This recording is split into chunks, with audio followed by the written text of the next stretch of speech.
ਤੇ ਅੰਮ੍ਰਿਤਸਰ ਤੋਂ ਖਬਰ ਹੈ। ਅੰਮ੍ਰਿਤਸਰ 'ਚ ਇੱਕ 20 ਸਾਲਾ ਕੁੜੀ ਵੱਲੋਂ ਖੁਦਕੁਸ਼ੀ ਦਾ ਮਾਮਲਾ ਸਾਹਮਣੇ ਆਇਆ ਤੇ ਪਰਿਵਾਰ ਨੇ ਗੰਭੀਰ ਇਲਜ਼ਾਮ ਲਾਏ ਨੇ, ਜਦਕਿ ਦੂਜਾ ਪੱਖ ਸਪਸ਼ਟੀਕਰਨ ਦੇ ਰਿਹਾ ਹੈ। ਰਿਪੋਰਟ ਦਿਖਾਉਣੀ ਹੈ।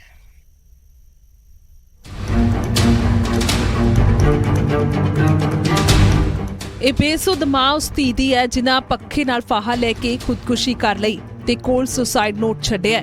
ਮਾਮਲਾ ਅੰਮ੍ਰਿਤਸਰ ਦੇ ਬਿਊਟੀ ਐਵੇਨਿਊ ਦਾ ਹੈ, ਜਿੱਥੇ ਇੱਕ ਘਰ ਦੇ ਵਿੱਚ 20 ਸਾਲਾ ਕੁੜੀ ਖਾਣਾ ਬਣਾਉਣ ਦੇ ਲਈ ਕੰਮ ਕਰਦੀ ਸੀ ਤੇ ਪੱਕੇ ਤੌਰ ਤੇ ਇਸੇ ਘਰ 'ਚ ਰਹਿੰਦੀ ਸੀ, ਜਿਸ ਤੇ ਪਰਿਵਾਰ ਨੇ ਗੰਭੀਰ ਇਲਜ਼ਾਮ ਲਗਾਏ ਨੇ। 1 ਸਾਲ ਹੋ ਗਿਆ ਘਰ 'ਚ ਕੰਮ ਕਰਦੀ ਸੀ। ਕਿਹੜੀ ਜਗ੍ਹਾ? ਇੱਥੇ ਟ੍ਰੇਲੀ ਮਾਲ ਦੇ ਲੱਗੇ ਆ ਜੀ। 1 ਸਾਲ ਤੋਂ ਕੰਮ ਕਰਦੀ ਸੀ। ਆ 2 ਮਹੀਨੇ ਹੋ ਗਏ ਜ਼ਿਆਦਾ ਹੀ ਕਿਤੇ ਪਰੇਸ਼ਾਨ ਸੀ। ਇਹ ਸਾਨੂੰ ਦੱਸਦੇ ਨਹੀਂ ਗੱਲ, ਘਰ ਵਾਲੇ ਦੱਸ ਸਕਦੇ ਨਾ। ਜਦੋਂ ਕਹਿੰਦੇ ਅਸੀਂ ਇਹਨੂੰ ਪੁੱਛਦੇ ਵੀ ਰਹੇ ਆ ਕਿ ਤੁਸੀਂ ਸਰ ਸਾਨੂੰ ਦੱਸ ਦਿਓ, ਜੇ ਕੋਈ ਪਰੇਸ਼ਾਨੀ ਆ ਸਾਡੀ ਬੇਟੀ ਨੂੰ ਭੇਜ ਦਿਓ। ਇਹ ਕਹਿੰਦੇ ਸਾਡਾ ਕੰਮ ਬੰਦ ਹੋ ਜਾਣਾ। ਇਹਨਾਂ ਨੂੰ ਆਪਣਾ ਕੰਮ ਪਿਆਰਾ ਸੀ ਤੇ ਸਾਡੀ ਬੇਟੀ ਚਲ ਗਈ। ਸਾਡੇ ਘਰ 'ਚ ਹੁੰਦਾ ਉਹ ਸਾਡੀ ਜ਼ਿੰਮੇਵਾਰੀ ਸੀ, ਹੁਣ ਜ਼ਿੰਮੇਵਾਰੀ ਬਣਦੀ ਇਹਨਾਂ ਦੀ। ਪਰਿਵਾਰ ਦਾ ਇਲਜ਼ਾਮ ਇਹ ਵੀ ਹੈ ਕਿ ਇੱਕ ਲੜਕਾ ਉਸ ਨੂੰ ਪਰੇਸ਼ਾਨ ਕਰਦਾ ਸੀ, ਜਿਸ ਦੇ ਦਬਾਅ 'ਚ ਇਹਨਾਂ ਇੱਕ ਕਦਮ ਚੁੱਕਿਆ। ਸ਼ੱਕ ਹੁਣ ਸਰ ਇਹੋ ਦੱਸ ਸਕਦੇ ਆ ਕੌਣ ਆਉਂਦਾ ਸੀ, ਕਿਹਨੂੰ ਬਿਠਾਲ ਕੇ ਕਿਹਦੇ ਨਾਲ ਕੁੜੀ ਨਾਲ ਗੱਲਬਾਤ ਕਰਾਉਂਦੇ ਸੀ। ਇਹਨਾਂ ਦੇ ਘਰ ਆਉਂਦੇ ਸੀ ਜੀ, ਪਤਾ ਨਹੀਂ, ਇਹ ਦੱਸ ਸਕਦੇ ਆ ਜੀ। ਇਹਨਾਂ ਨੂੰ ਪਤਾ ਹੋਊਗਾ ਕਿ ਇਹਦਾ ਫੋਨ ਹੀ ਕੀ ਹੁੰਦਾ ਸੀ ਕੀ ਨਹੀਂ ਹੁੰਦਾ, ਇਹ ਦੱਸ ਸਕਦੇ ਨਾ। ਗੱਲ ਸਾਰੀ ਇਹਨਾਂ ਦੇ ਕੋਲੋਂ ਨਿਕਲਣੀ ਹੈ। ਜਦਕਿ ਲੜਕੇ ਦੇ ਪਰਿਵਾਰ ਦਾ ਕਹਿਣਾ ਹੈ ਕਿ ਮੁੰਡੇ ਕੁੜੀ ਦੀ ਰਜ਼ਾਮੰਦੀ ਸੀ ਤਾਂ ਤੰਗ ਪਰੇਸ਼ਾਨ ਦਾ ਸਵਾਲ ਹੀ ਪੈਦਾ ਨਹੀਂ ਹੁੰਦਾ। ਮਤਲਬ ਦੁਕਾਨ ਤੇ ਲੱਗਾ ਸੀ, ਹੋਮ ਡਿਲੀਵਰੀ ਕਰਦਾ ਸੀ ਤੇ ਉੱਥੇ ਨਾ ਕੁੜੀ ਨਾਲ ਚੱਕਰ ਹੋ ਗਿਆ ਉਹਦਾ। ਤੇ ਇਹ ਕੋਠੀ ਵਾਲੀ ਨੇ, ਉਹ ਕੁੜੀ ਵੀ ਮੰਨਦੀ ਸੀ, ਮੁੰਡਾ ਵੀ ਮੰਨਦਾ ਸੀ, ਅਸੀਂ ਵੀ ਮੰਨ ਗਏ ਹਾਂ। ਮੇਰੀ ਮੰਮੀ ਹੁਣੀ ਖੁਦ ਗਏ ਆ ਕੁੜੀ ਕੋ, ਜਾ ਕੇ ਉਹਨਾਂ ਨੇ ਗੱਲਬਾਤ ਕੀਤੀ ਕੁੜੀ ਨਾਲ। ਕੁੜੀ ਵੀ ਮੰਨੀ ਆ, ਕੁੜੀ ਦੇ ਘਰਦਿਆਂ ਨਾਲ ਵੀ ਗੱਲ ਕੀਤੀ, ਕੁੜੀ ਦੇ ਭਰਾ ਨਾਲ ਵੀ, ਪਿਓ ਨਾਲ ਵੀ, ਆਸ਼ੂ ਤੱਕ ਨੇ ਗੱਲ ਕੀਤੀ ਮੁੰਡੇ ਨੇ। ਤੇ ਆਹ ਵੇਖ ਲਓ ਅੱਜ ਇਹਨਾਂ ਨੇ ਪਰਚਾ ਦਰਜ ਕਰਾਤਾ ਜੇ। ਮੁੰਡੇ ਕੋ ਦੁਖੀ ਕਿਉਂ ਕਿ ਉਹ ਤੇ ਕੁੜੀ ਮੰਨੀ ਪਈ ਸੀ ਵਿਆਹ ਲਈ। ਉਹਦਾ ਭਰਾ ਨਹੀਂ ਸੀ ਮੰਨਦਾ, ਉਹਦੀ ਮਾਂ ਨਹੀਂ ਸੀ ਮੰਨਦੀ, ਉਹਦਾ ਪਿਓ ਵੀ ਨਹੀਂ ਸੀ ਮੰਨਦਾ। ਅਸੀਂ ਤੇ ਵਿਆਹ ਲਈ ਤਿਆਰ ਆ, ਅਸੀਂ ਤੇ ਕਹਿੰਦੇ ਹਾਂ ਕੱਲ੍ਹ ਕਰ ਲੈਂਦੇ ਸਾਡੇ ਨਾਲ ਵਿਆਹ। ਪੁਲਿਸ ਨੇ ਮਾਮਲਾ ਧਿਆਨ 'ਚ ਆਉਂਦੀ ਕਾਰਵਾਈ ਸ਼ੁਰੂ ਕਰ ਦਿੱਤੀ। ਇਹ ਜੀ ਇਨਫੋਰਮੇਸ਼ਨ ਮਿਲੀ ਸੀ ਕਿ ਲੜਕੀ ਹੈ ਮੇਡ ਕੋਈ ਬਿਊਟੀ ਐਵਨਿਊ ਦੇ ਵਿੱਚ ਲੱਗੀ ਹੈ, ਮੇਡ ਦੇ ਤੌਰ ਤੇ ਕੰਮ ਕਰਦੀ ਹੈ ਤੇ ਉਹਨੇ ਇਨਫੋਰਮੇਸ਼ਨ ਮਿਲੀ ਸੀ ਕਿ ਉਹਨੇ ਅੱਜ ਸੁਸਾਈਡ ਕਰ ਲਈ।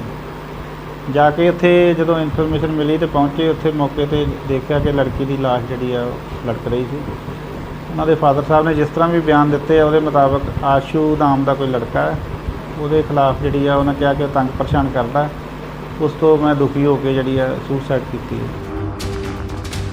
ਪੁਲਿਸ ਦਾ ਕਹਿਣਾ ਹੈ ਕਿ ਸੁਸਾਈਡ ਨੋਟ ਦੇ ਵਿੱਚ ਕੁੜੀ ਵੱਲੋਂ ਦਿੱਤੇ ਬਿਆਨ ਜਾਂਚ ਦਾ ਵਿਸ਼ਾ ਨੇ, ਜਿਸ ਨੂੰ ਬਾਅਦ 'ਚ ਜਨਤਕ ਕੀਤਾ ਜਾਵੇਗਾ। ਅੰਮ੍ਰਿਤਸਰ ਤੋਂ ਬਿਊਰੋ ਰਿਪੋਰਟ, ਨਿਊਜ਼ 18 ਪੰਜਾਬ। ਤੇ ਨਰਮੇ ਦੀ ਖਰੀਦ ਸ਼ੁਰੂ ਹੋਣ ਤੋਂ ਪਹਿਲਾਂ ਇੱਕ ਵੱਡੀ ਖਬਰ ਹੈ। ਨਰਮਾ ਪੱਟੀ ਦੇ ਕਿਸਾਨਾਂ ਦੇ ਲਈ ਸਰਕਾਰ ਨੇ ਐਲਾਨ ਕੀਤਾ ਹੈ ਕਿ ਨਰਮੇ ਤੇ ਆੜਤ ਘਟਾ ਕੇ 1% ਕੀਤੀ ਜਾਵੇਗੀ। ਖੇਤੀਬਾੜੀ ਮੰਤਰੀ ਦਾ ਇਹ ਬਿਆਨ ਆਇਆ ਹੈ ਕਿ 2.5% ਤੋਂ ਘਟਾ ਕੇ ਆੜਤ 1% ਕੀਤੀ ਜਾਵੇਗੀ। ਨਰਮਾ ਪੱਟੀ ਦੇ ਕਿਸਾਨਾਂ ਅਤੇ ਵਪਾਰੀਆਂ ਦੀ ਮੰਗ ਤੇ ਇਹ ਫੈਸਲਾ ਲਿਆ ਗਿਆ ਹੈ। ਖੇਤੀ ਮੰਤਰੀ ਕੁਲਦੀਪ ਧਾਲੀਵਾਲ ਉਹਨਾਂ ਨੇ ਕਿਹਾ ਹੈ ਕਿ ਪੰਜਾਬ ਕਾਟਨ ਫੈਕਟਰੀਜ਼ ਤੇ ਜ਼ਿਨਰਜ਼ ਐਸੋਸੀਏਸ਼ਨ ਵੱਲੋਂ ਕਿਸਾਨਾਂ ਅਤੇ ਆਪਣੀਆਂ ਸਮੱਸਿਆਵਾਂ ਦੇ ਬਾਰੇ ਉਹਨਾਂ ਵੱਲੋਂ ਇੱਕ ਮੀਟਿੰਗ ਕੀਤੀ ਗਈ ਸੀ ਔਰ ਇਸ ਉਪਰੰਤ ਕੈਬਨਿਟ ਮੰਤਰੀ ਨੇ ਦੱਸਿਆ ਕਿ ਪੰਜਾਬ ਸਰਕਾਰ ਵੱਲੋਂ ਕਿਸਾਨਾਂ ਨੂੰ ਲਾਭ ਦੇਣ ਲਈ ਨਰਮੇ ਤੇ ਆੜਤ ਫੀਸ 2.5% ਤੋਂ ਘਟਾ ਕੇ 1% ਕੀਤੀ ਜਾਏਗੀ।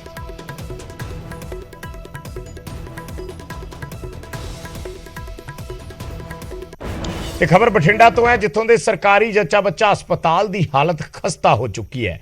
ਲੋਕ ਇਲਾਜ ਕਰਾਉਣ ਆਉਂਦੇ ਨੇ ਪਰ ਇਹ ਹਸਪਤਾਲ ਘੱਟ ਤੇ ਕਬਾੜ ਦੀ ਦੁਕਾਨ ਜ਼ਿਆਦਾ ਲੱਗਦਾ ਹੈ।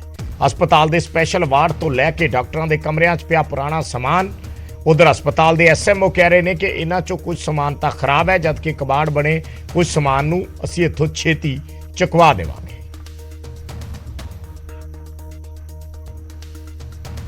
ਹਾਸਾ ਜੁਆਇਨ ਕੀਤਾ ਸੀ। ਪਿਛਲੇ 4 ਮਹੀਨਿਆਂ 'ਚ ਲਗਾਤਾਰ ਰਿਪੇਅਰ ਦਾ ਕੰਮ ਜਿਹੜਾ ਜਾਰੀ ਹੈ। ਪਹਿਲਾਂ ਜਦੋਂ ਆ ਕੇ ਦੇਖਿਆ ਸੀ ਤਾਂ ਕਾਫੀ ਜ਼ਿਆਦਾ ਮਾਤਰਾ ਦੇ ਵਿੱਚ ਸ਼ਾਇਦ ਬਜਟ ਦੀ ਘਾਟ ਕਰਕੇ ਮਤਲਬ ਕੁਰਸੀਆਂ, ਸਟ੍ਰੈਚਰਸ, ਜਿਹੜੀ ਵੀ ਚੀਜ਼ ਰਿਪੇਅਰ ਹੋਣ ਵਾਲੀ ਸੀ ਉੱਪਰ ਇਕੱਠੀ ਕੀਤੀ ਗਈ ਸੀ।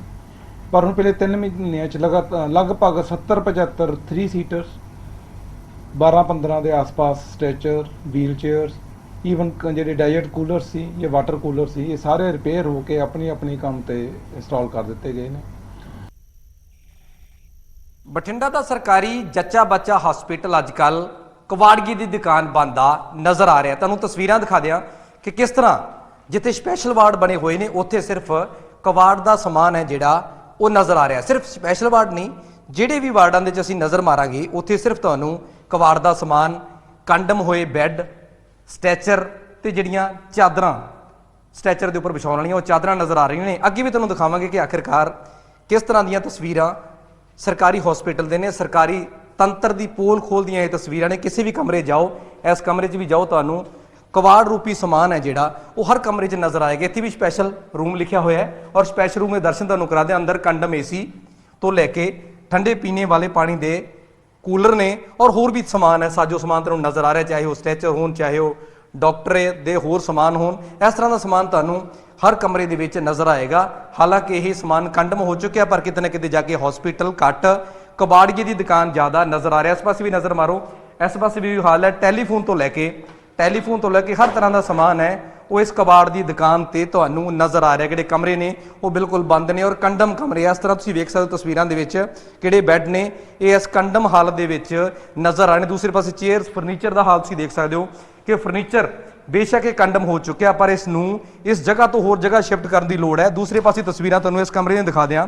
ਇੱਥੇ ਵੀ ਜਿਹੜਾ ਸਮਾਨ ਹੈ ਉਹ ਪੂਰੇ ਦਾ ਪੂਰਾ ਸਮਾਨ ਹੈ ਤੁਹਾਨੂੰ ਭਰਿਆ ਹੋਇਆ ਨਜ਼ਰ ਆ ਰਿਹਾ। ਇਸ ਪਾਸੇ ਦੇਖੋ, ਅਸੀਂ ਡਾਕਟਰਾਂ ਦੇ ਔਜ਼ਾਰ ਨੇ ਉਹ ਤੁਹਾਨੂੰ ਨਜ਼ਰ ਆ ਰਹੇ ਨੇ ਔਰ ਸਟੈਚਰ ਤੋਂ ਲੈ ਕੇ ਹਰ ਤਰ੍ਹਾਂ ਦਾ ਸਮਾਨ ਹੈ ਜਿਹੜਾ ਉਹ ਇਸ ਹਸਪੀਟਲ ਰੂਪੀ ਕਬਾੜਖਾਨੇ ਦੇ ਵਿੱਚ ਤੁਹਾਨੂੰ ਨਜ਼ਰ ਆਏਗਾ। ਦੂਸਰੇ ਪਾਸੇ ਵੀ ਦੇਖੋ ਤੁਸੀਂ, ਜਿੱਥੋਂ ਤੱਕ ਨਜ਼ਰ ਜਾਏਗੀ ਇੱਥੇ ਤੁਹਾਨੂੰ ਹਸਪੀਟਲ ਹੈ, ਕਬਾੜੀਏ ਦੀ ਦੁਕਾਨ ਜ਼ਿਆਦਾ ਨਜ਼ਰ ਆ ਰਿਹਾ। ਹਾਲਾਂਕਿ ਡਾਕਟਰ ਨੇ ਆਪਦਾ ਤਰਕ ਦੇ ਰਹੇ ਨੇ, ਕਹਿ ਰਹੇ ਨੇ ਕਿ ਇਹ ਸਮਾਨ ਹੈ ਜਿਹੜਾ ਕੰਡਮ ਹੈ, ਖਰਾਬ ਹੈ, ਕੁਝ ਰਿਪੇਅਰ ਕਰਨ ਵਾਲਾ ਹੈ ਔਰ ਜਲਦੀ ਇਹਨੂੰ ਸ਼ਿਫਟ ਕੀਤਾ ਜਾਏਗਾ। ਪਰ ਬੇਸ਼ੱਕ ਡਾਕਟਰਾਂ ਦਾ ਤਰਕ ਕੋਈ ਵੀ ਹੋਵੇ, ਕਿਤੇ ਨਾ ਕਿਤੇ ਜਾ ਕੇ ਸਵਾਲ ਬਹੁਤ ਸਾਰੇ ਖੜੇ ਹੋ ਰਹੇ ਨੇ ਸਿਹਤ ਸਹੂਲਤਾਂ ਨੂੰ ਲੈ ਕੇ, ਕਿਉਂਕਿ ਪੰਜਾਬ ਸਰਕਾਰ ਕਹਿੰਦੀ ਹੈ ਕਿ ਸਿਹਤ ਸਹੂਲਤਾਂ ਨੂੰ ਲੈ ਕੇ ਕੋਈ ਵੀ ਕੁਤਾਹੀ ਨਹੀਂ ਵਰਤੀ ਜਾਏਗੀ। ਹਾਲਾਂਕਿ ਫਰੀਦਕੋਟ ਦੇ ਵਿੱਚ ਗੰਦੇ ਗੱਦਿਆਂ ਨੂੰ ਲੈ ਕੇ ਇਸ਼ੂ ਬਣ ਗਿਆ ਸੀ, ਜਿਸ ਨੂੰ ਲੈ ਕੇ VC ਤੱਕ ਨੂੰ ਅਸਤੀਫਾ ਦੇਣਾ ਪੈ ਗਿਆ ਸੀ, ਪਰ ਇੱਥੇ ਵੀ ਹਸਪੀਟਲ ਹੈ ਜਿਹੜਾ ਕਬਾੜ ਦਾ ਦੁਕਾਨ ਬੰਦਾ ਹੋਇਆ ਨਜ਼ਰ ਆ ਰਿਹਾ ਹੈ। ਸੂਰਜਪਾਲ ਨਿਊਜ਼ 18 ਪੰਜਾਬ, ਬਠਿੰਡਾ।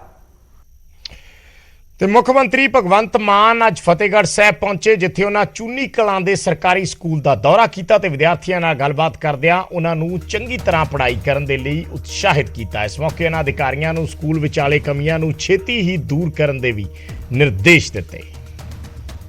ਇਹ ਤਸਵੀਰਾਂ ਨੇ ਅੱਜ ਦੀਆਂ, ਜਦੋਂ CM ਫਤਿਹਗੜ੍ਹ ਸਾਹਿਬ ਪਹੁੰਚੇ ਸੀ।